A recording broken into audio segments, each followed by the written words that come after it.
Hello students, good morning. How are you? Hope you are healthy and safe at home. I am Pankaj Shukla from Shiv Jyoti Educational Group Kota.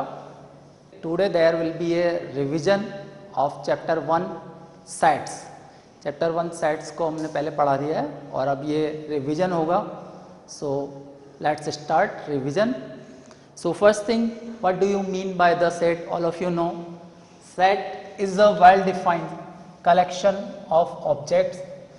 Set जो होता है, it is a collection of well-defined objects. Set generally represent by capital letters. Sets को हम capital letter से represent करते हैं, like capital N. N जो है set of natural numbers.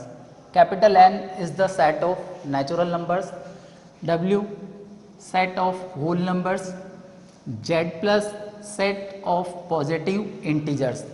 Set of integers अगर हम पूछते हैं तो Z आ जाता है. Set of positive integers अगर हम पूछेंगे तो Z plus से represent करेंगे.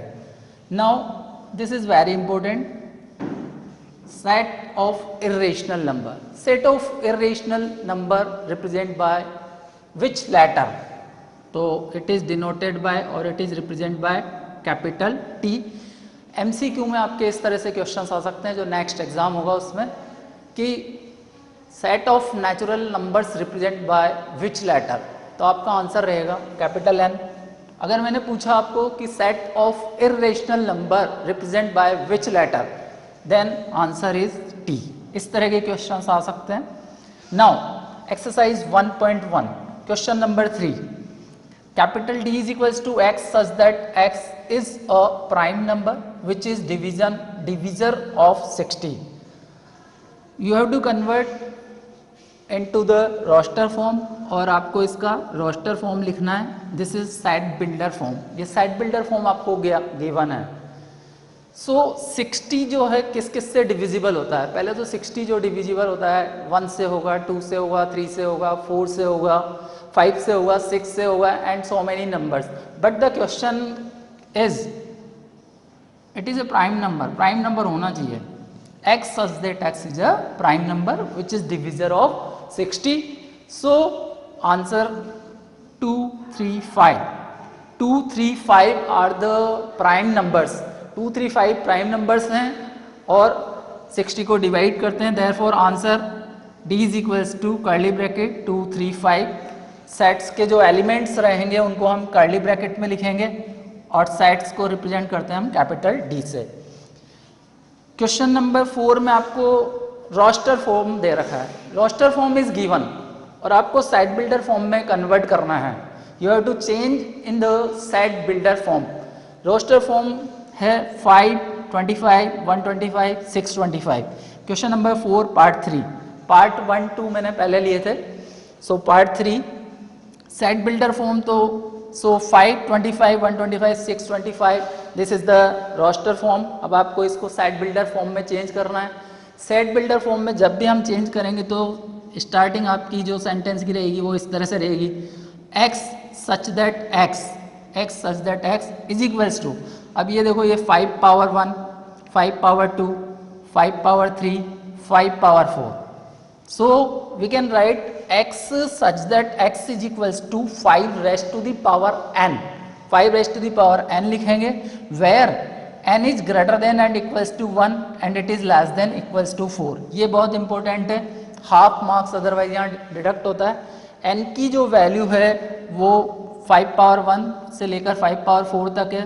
सो n is greater than and equals to 1 and it is less than equals to 4 where n belongs to n. n belongs to n का यहाँ मीनिंग है ये जो है नेचुरल नंबर है. ये जो n रहेगा नेचुरल नंबर को बिलोंग करेगा. एक्सरसाइज 1.1 में बस इसी तरह के क्वेश्चंस हैं कि set builder form, roster form. Now let's start exercise 1.2. इसके बाद हम 1.2 एक्सरसाइज स्टार्ट करेंगे. Exercise 1.2 basically based on the null set, finite set, infinite set. So main thing null set क्या होता है? नल सेट वो होते हैं जिनमें एक भी एलिमेंट नहीं होता. नो एलिमेंट मीन्स ब्लैंक, उनमें कोई भी एलिमेंट नहीं होगा. नल सेट के अंदर एक भी एलिमेंट नहीं होता है, नल सेट को ही हम बोलते हैं वाइड सेट, और it can be represent by null set. This is exercise 1.2. Null set को हम इस तरह से लिख सकते हैं, और 5, इसी को हम वॉइड सेट भी बोलते हैं।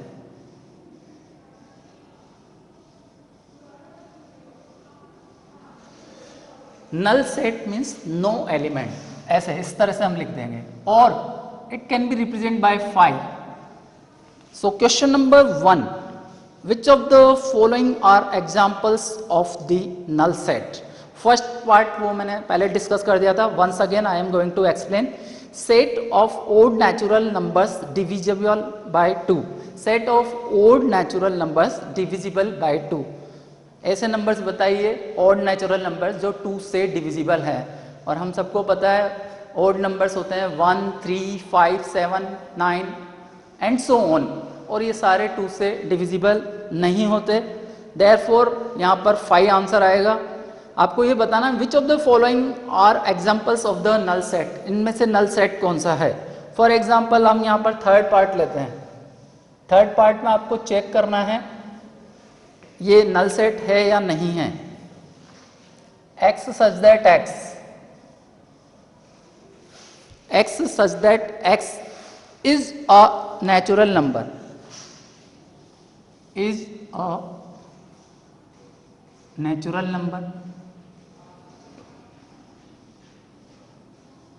x such that x is a natural numbers, और यहाँ पर आपको दे रखा है x is less than 5 and x is greater than 7। ये आपको गिवन है। अब आपको बताना है ये नल सेट है या नहीं है। x is less than 5, x की वैल्यू 5 से कम। अब x की वैल्यू 5 से कम तो 1, 2, 3, 4 हो जाएगी, और x की वैल्यू ग्रेटर देन 7, और ग्रेटर देन 7 होता है 8, 9, 10। तो यहाँ पर लेस देन 5 और x इज ग्रेटर देन 7 के बीच में कोई वैल्यू नहीं आएगी, हैंस आंसर आपका 5 होगा। It is a null set, it is a null set. No value, यहाँ पर कोई वैल्यू नहीं आएगी। x is less than 5 and x is greater than 7 में यहाँ पर कोई भी वैल्यू नहीं आएगी। सो 5 आंसर रहेगा, और आपको ये बताना है it is a null set और नॉट, ये नल सेट होगा। इस तरह से आपको बताना है। अगर कोई एलिमेंट आ जाता then it is not a null set. Question 2, which of the following sets are finite or infinite? Now third part हम देखेंगे। आपको ये बताना फाइनाइट है या नहीं है। which of the following sets are finite or infinite? Finite है या इनफाइनाइट है। This exercise is based on, इसमें नल सेट के बारे में, फाइनाइट सेट और इनफाइनाइट सेट, यही 3 चीज़ें। सो नल सेट मैंने एक्सप्लेन कर दिया। नल सेट वो होता है जिसमें कॉमन एलिमेंट जो रहेंगे, नो एलिमेंट ब्लैंक रहेगा। और फाइनाइट का मतलब है काउंटेबल एलिमेंट, आप काउंट कर सकते हैं, जिनकी रेंज गिवन होती है। फॉर एग्जांपल आपको ये question 2 part 3, question number 2 part 3, ये चेक करके बताना है ये फाइनाइट सेट है या इनफाइनाइट। 1, 2, 3 ... 99, 100। देखो 1 से स्टार्ट हो रहा है, 1, 2, 3 ... 99, 100, तो मीन्स ये फिक्स्ड है, 100 तक है। 1 से लेकर 100 तक हमारे पास नंबर्स हैं। We are having numbers from 1 to 100, means ये फिक्स हैं, तो देयरफॉर इट इज़ फाइनाइट। हमारे पास एक रेंज गिवन है। अगर आपके पास इस तरह से रेंज रहेंगे, फिक्स नंबर रहेंगे कि 1 से लेकर 20, 1 से लेकर 50 या 100 to 1000, इस तरह से आपको अगर रेंज मिल जाएगी then it comes in finite set. Now the set of positive integers greater than 100. Fourth part है आपका the set of positive integers greater than 100. The set of positive integers. अच्छे से आपको पढ़ना है, क्वेश्चन को समझना है. The set of positive integers greater than 100. Greater than 100. According to question 100 से ऊपर जो इंटीजर्स हैं, 100 से ग्रेटर वाले इंटीजर्स हैं, वो बताने हैं आपको. अब 100 से ग्रेटर इंटीजर्स तो हमारे पास बहुत सारे हो सकते हैं. There are many integers greater than 100. अब तो इट कम्स इन फाइनाइट और इनफाइनाइट. अब 100 से लेकर तो 100 से ग्रेटर तो 101, 102, 103 इस तरह से करते जाएंगे. कोई लिमिट ही नहीं है यहाँ पर. जब आपके पास लिमिट नहीं हो तो उस कंडीशन में आंसर आपका क्या होगा? फाइनाइट सेट होगा या इनफाइनाइट सेट होगा? So it comes infinite. इस तरह की जो कंडीशंस रहेंगी जिनमें आपको कोई लिमिट नहीं दे रखी हो, उसका आंसर रहेगा इनफाइनाइट. तो फाइनाइट और इनफाइनाइट दोनों तरह के क्वेश्चन आपको मैंने बता दिए. फाइनाइट सेट क्या है, इनफाइनाइट सेट क्या है, नल सेट क्या है. एक्सरसाइज 1.2 इसी पर बेस्ड थी. Next exercise 1.3. एक्सरसाइज 1.3 में हम सबसेट्स के बारे में पढ़ेंगे. सबसेट्स क्या होते हैं और पावर सेट. सबसेट को मैंने पहले भी समझाया है कि अगर एक सेट के एलिमेंट, सारे एलिमेंट्स दूसरे सेट में आते हैं इन ऑन लैंग्वेज, अपनी लैंग्वेज में अगर किसी सेट के सारे एलिमेंट दूसरे सेट में आते हैं, then it is called subset.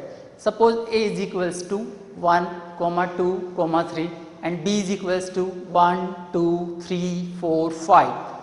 Then A is the subset of set B. A जो रहेगा सबसेट रहेगा सेट B का अगर A के सारे एलिमेंट सेट B में आते हैं. एक्सरसाइज 1.3. सबसेट.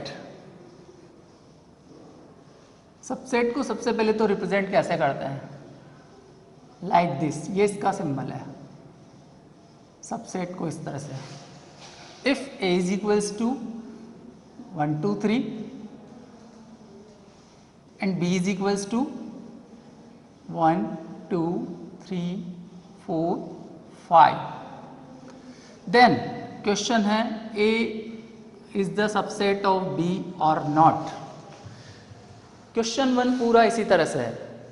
क्वेश्चन 1 के सारे पार्ट्स इसी तरह से हैं. A के सारे एलिमेंट्स B में आ रहे हैं, then it is the subset of B. A is the subset of set B. ये सबसेट को इस तरह से लिखते हैं. इनके सबसेट नहीं होगा तो ये not a subset. Not this one subset and this one is not a subset. Now question number 4, write down the subsets of the following sets. Question 4 part first, all the subsets of A. So phi is the subset of every set. ये subsets होंगे.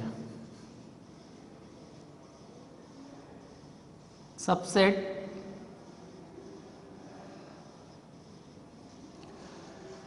A के कितने subset होंगे यहाँ पर? phi and A. There are 2 subsets. How many subset? अभी यहाँ पर अगर क्वेश्चन है how many subsets of A, so there are 2 subset. एक बहुत इंपॉर्टेंट चीज याद रखनी है, phi जो रहता है, phi is the subset of every set. किसी के भी सबसेट हमें निकालने हैं तो सबसे पहले phi यूज में आएगा. नेक्स्ट क्वेश्चन 5 नंबर, हाउ मेनी एलिमेंट्स इसी तरह से सारे पार्ट हो जाएंगे। Question 5, how many elements has P A if A equals to 5। इस तरह के क्वेश्चंस आपके एमसीक्यू में आएंगे और रिवीजन बहुत ही इंपॉर्टेंट है। Please be attentive during the revision. If A is equals to 5, अगर ए की वैल्यू 5 है, then you have to find how many elements has P A.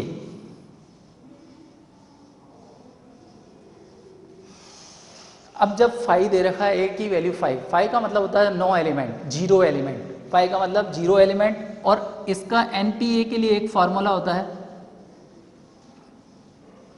NPA number of elements और नंबर ऑफ सबसेट। किसी के भी अगर हमें subsets निकालने हो तो 2 raise to the power n, here n is equals to, यहाँ पर n की जो वैल्यू रहेगी वो 0 रहेगी। 5 का मतलब है zero element, 5 means no element, means n is equals to 0। और जब n की वैल्यू 0 रहती है तो यहाँ फॉर्मूले में वैल्यू पुट करेंगे 2 raise to the power 0। So answer is 1 कि how many elements of P A has, तो आपका आंसर यहाँ पर 1 रहेगा। इस तरह के क्वेश्चंस एमसीक्यू में डिस्कस होंगे, रिवीजन पर बेस्ड थोड़े। नेक्स्ट एक्सरसाइज, अब इसके बाद next exercise, exercise 1.4।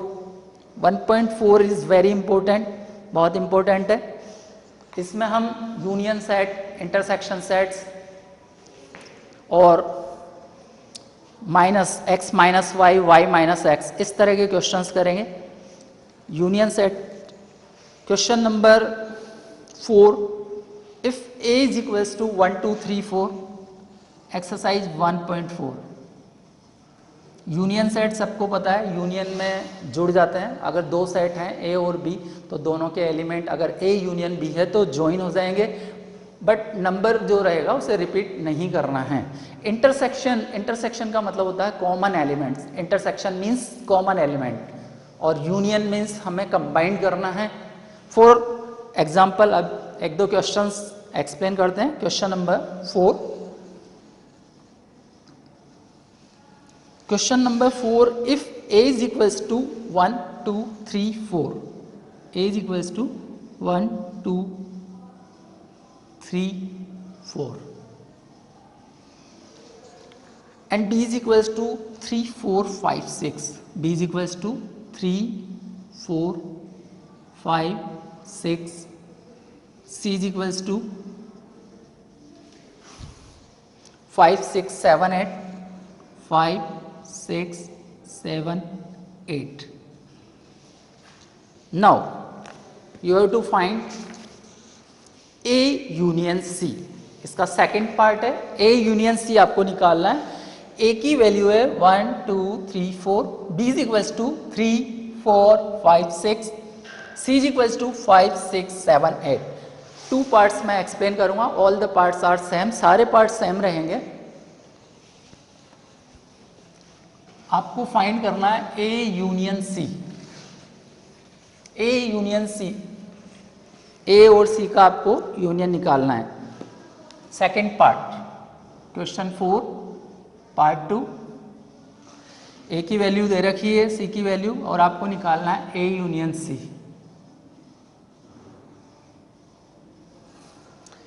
One two three four A is equals to and C is equals to 5 6 7 8, so A union C 1 2 3 4 5 6 7 8।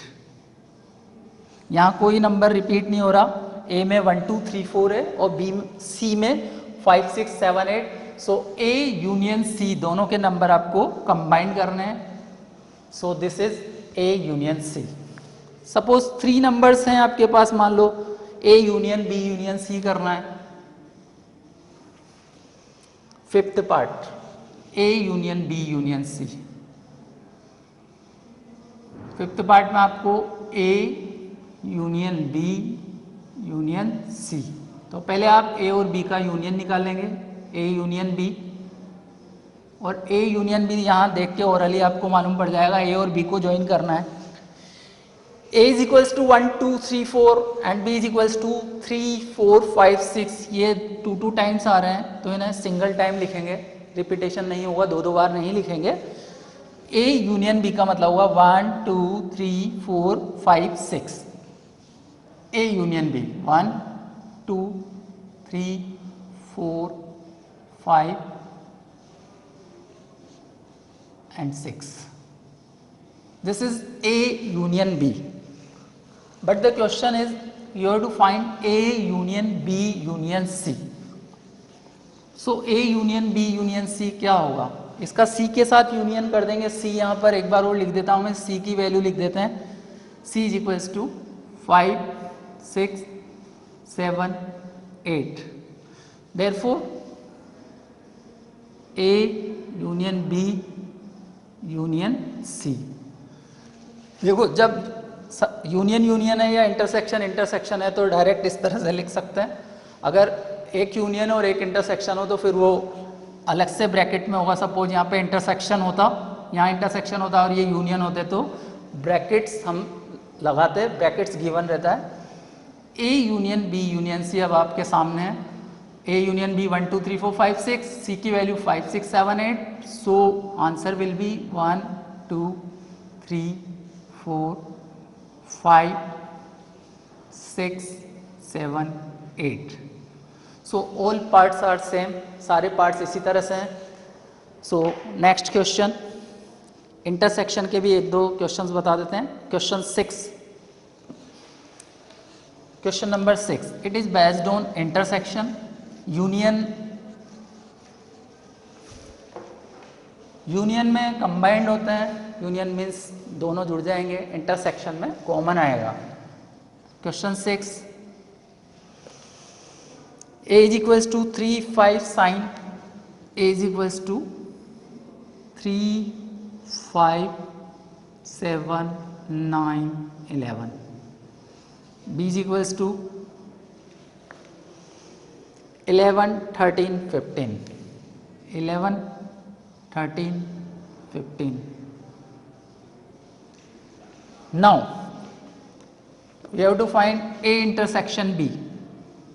A intersection B क्या होगा? A और B में कॉमन, A और B में कॉमन क्या आ रहा है? Which one is common? A is equals to 3 5 7 9 11, B is equals to 7 9 11 13.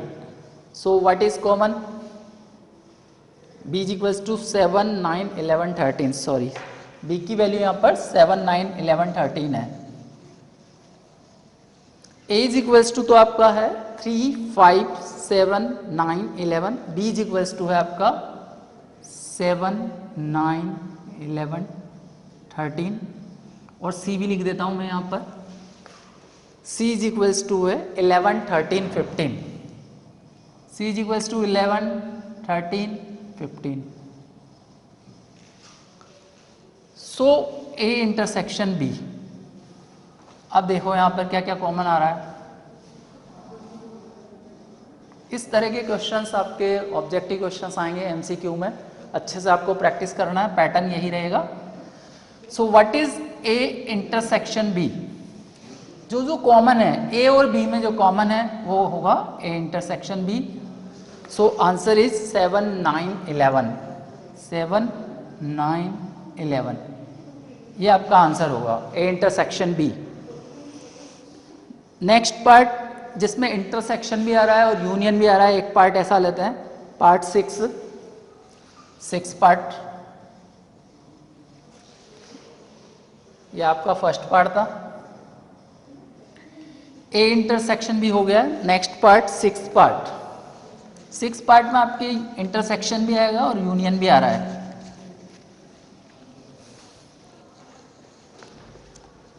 Part 6, A intersection B union C, A intersection B union C. So पहले जो ब्रैकेट वाला होता है उसे सोल्व करते हैं। बी यूनियन सी को हम पहले निकालेंगे। सो बी यूनियन सी यहाँ पर देख लीजिए, बी और सी में क्या कॉमन है? बी और सी में यहाँ पर 11 और 13 कॉमन आ रहा है। अगेन लिसन में अच्छे से चेक कर लीजिए. b is equals to 7 9 11 13 and the value of c is 11 13 15. So what is the common value? यहाँ पर जो कॉमन रहेगी, ये क्रॉस लगा रहा हूँ मैं, these are the common value. ये तो कॉमन वैल्यू है, लेकिन आपको यहाँ b यूनियन c करना है. सॉरी, b यूनियन c का मतलब है आपको कंबाइन करना है, b और c को कंबाइन करना है. इंटरसेक्शन होता तो आपका आंसर 11 13 रहता, but here b union c is given. ये b यूनियन c है, तो b और c का यूनियन करना है. तो 7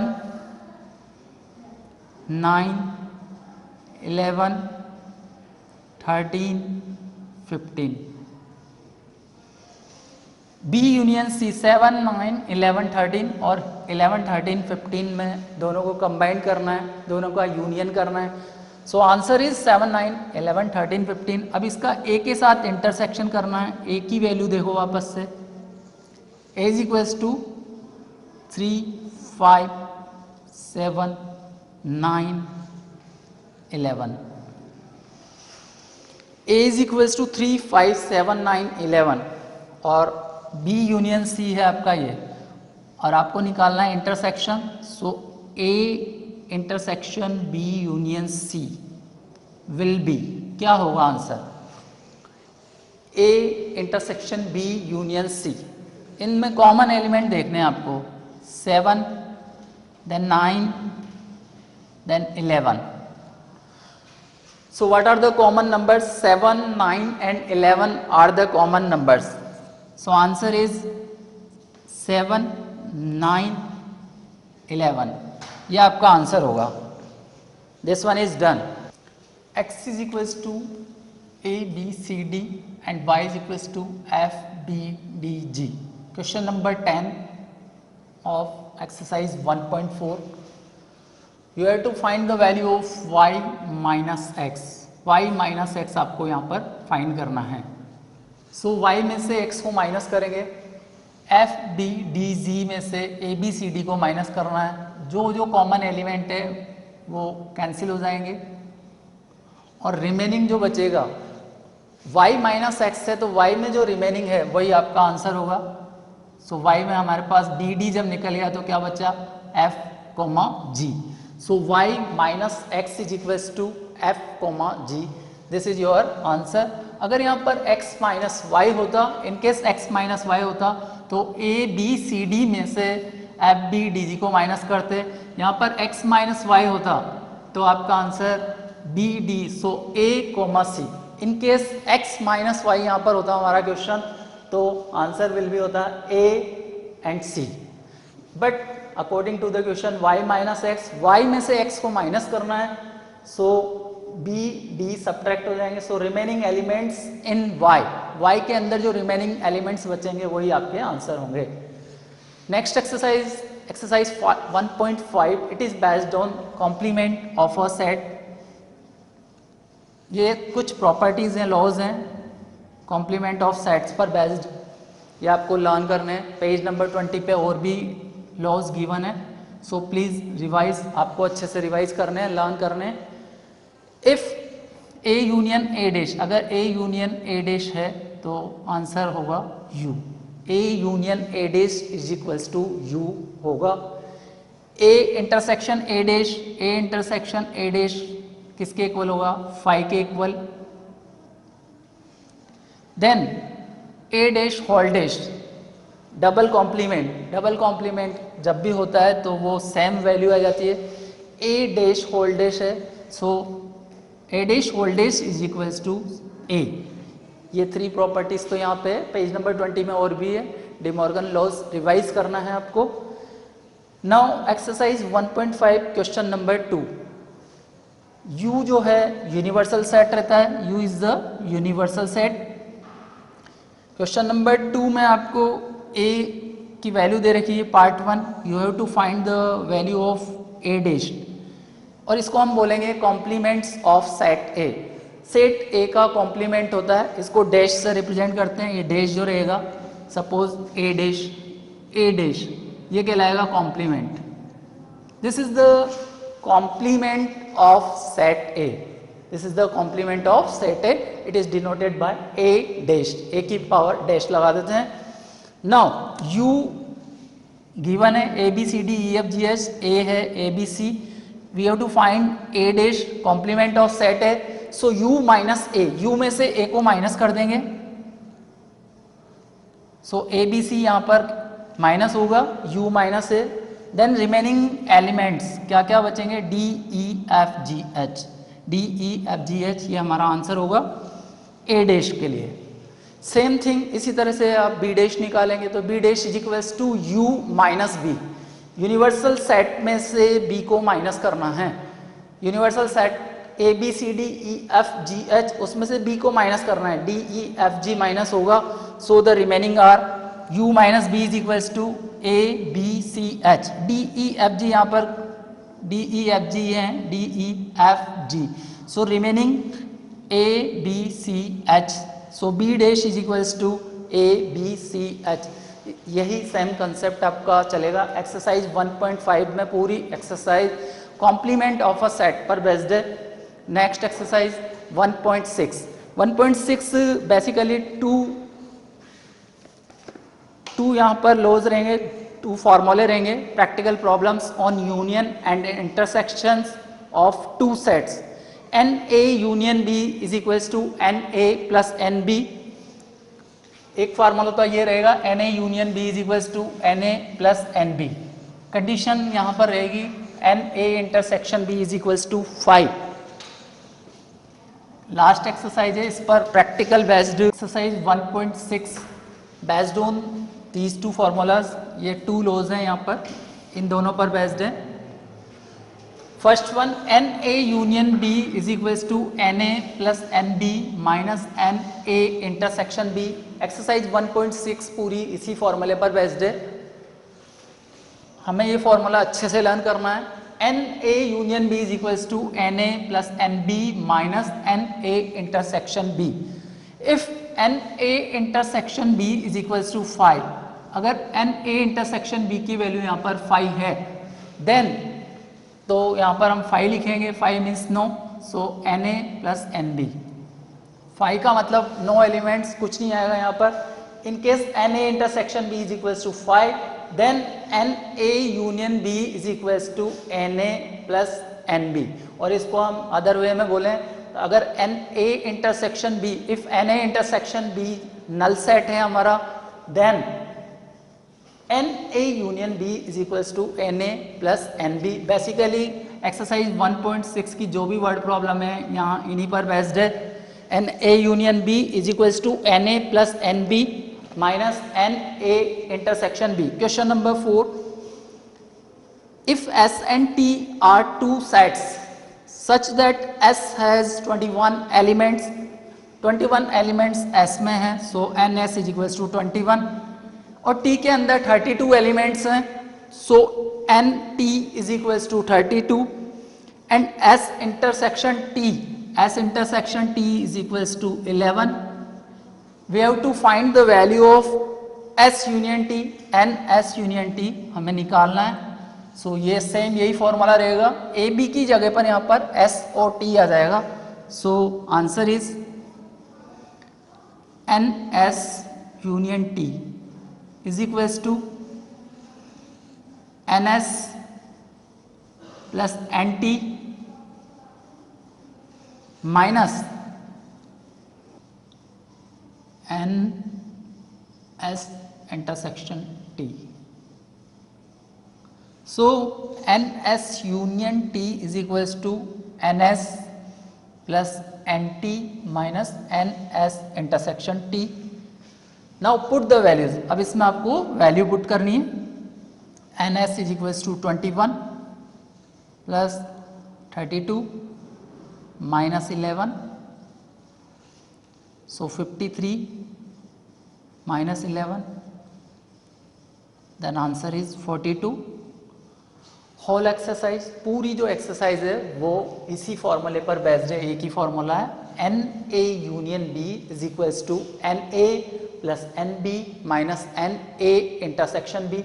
ये क्वेश्चन एक बार और समझ लो. Number of elements in S, n S, S के अंदर 21 है, T के अंदर 32 हैं, S इंटरसेक्शन T जो है 11 है। We have to find the value of S union T by using the formula, यही फॉर्मूला है, put the value. So answer will be, हमारा जो आंसर रहेगा 42 रहेगा। इसी तरह से सारे क्वेश्चंस इसी फॉर्मूले पर बेस्ड है। Now chapter 1 is our practice. Thank you.